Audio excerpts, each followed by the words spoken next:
मैं डॉक्टर राम कुमार सिंह, हिंदी अध्यापक, ज्ञान निकेतन गर्ल्स स्कूल की ओर से आप सबका इस वीडियो व्याख्यान में स्वागत करता हूं। आज मैं केंद्रीय माध्यमिक शिक्षा बोर्ड दिल्ली द्वारा कक्षा 10वीं कोर्स 1 के लिए निर्धारित पाठ्यपुस्तक कृतिका भाग 2 के साना साना हाथ जोड़ी पाठ के प्रश्नोत्तर पर प्रकाश डाल रहा हूं। आप सभी एकाग्रता, शालीनता एवं तल्लीनता के साथ सुनेंगे। इस पाठ का जो शेष प्रश्न है उस पर मैं आज प्रकाश डाल रहा हूँ, यानी प्रश्न संख्या 11। कितना कम लेकर ये समाज को कितना अधिक वापस लौटा देती हैं, इस कथन के आधार पर स्पष्ट करें कि आप जनता की देश की आर्थिक प्रगति में क्या भूमिका है। इसका उत्तर मैं बता रहा हूँ। आज आम जनता बहुत अधिक श्रम करती है, परंतु उसके बदले में उन्हें जो प्राप्त होता है वह न के बराबर होता है। आज आम आदमी देश की आर्थिक प्रगति में काफ़ी सहयोग दे रहा है, लेकिन सारा दिन काम करने के बाद वह बहुत कम मजदूरी पाता है। इसी प्रकार किसान सारा वर्ष मेहनत करके अन्न उगाता है, बदले में क्या पाता है, मगर वह देश को पूरा आर्थिक सहयोग देता है।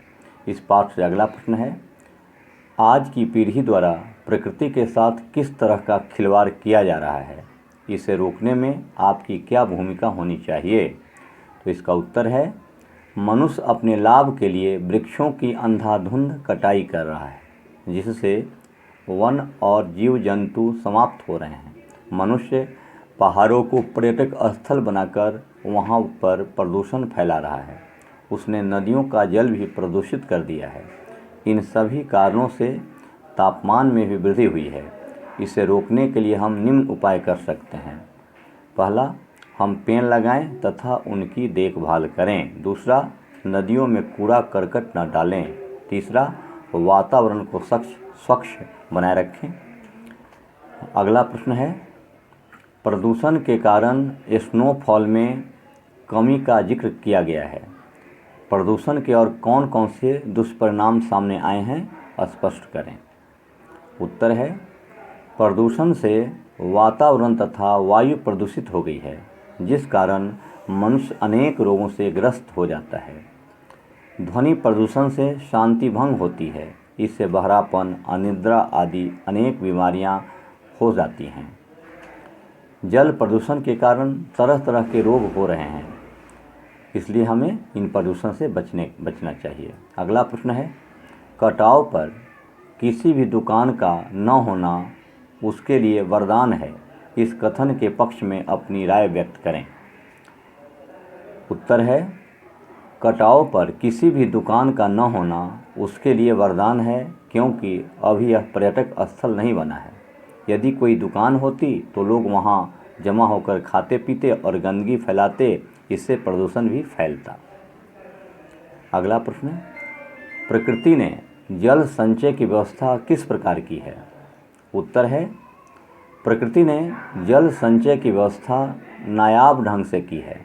प्रकृति सदियों में बर्फ के रूप में जल संग्रह कर लेती है, और गर्मियों में जब पानी के लिए त्राही त्राही मचती है तो यही बर्फ शिलाएं पिघलकर जलधारा बनकर हमारे सूखे कंठों को तरावट पहुंचाती है।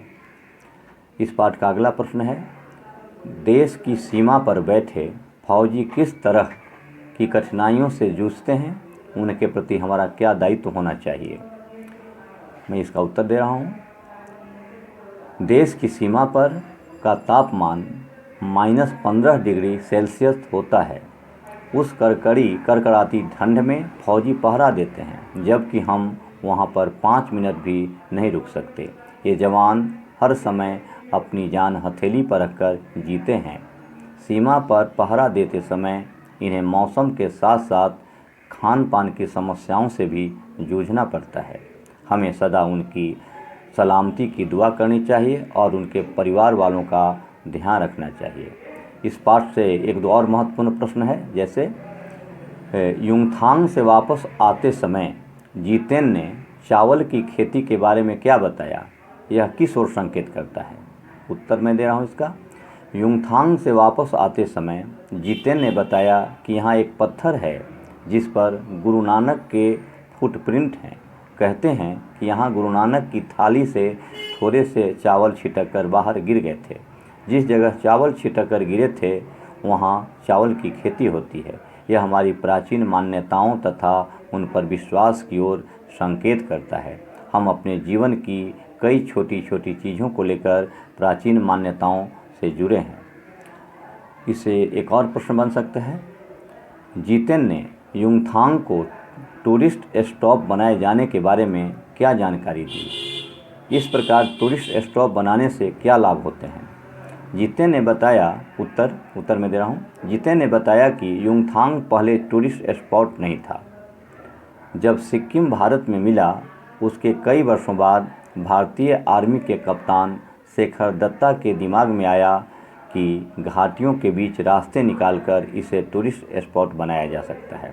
टूरिस्ट स्पॉट बनने से आर्थिक लाभ भी होंगे। तो इस पार्ट से जो सभी प्रश्न थे महत्वपूर्ण, उसका मैंने प्रश्नोत्तर दिया। अब अगली कक्षा में अगले पार्ट पर हम लोग विचार करेंगे। धन्यवाद।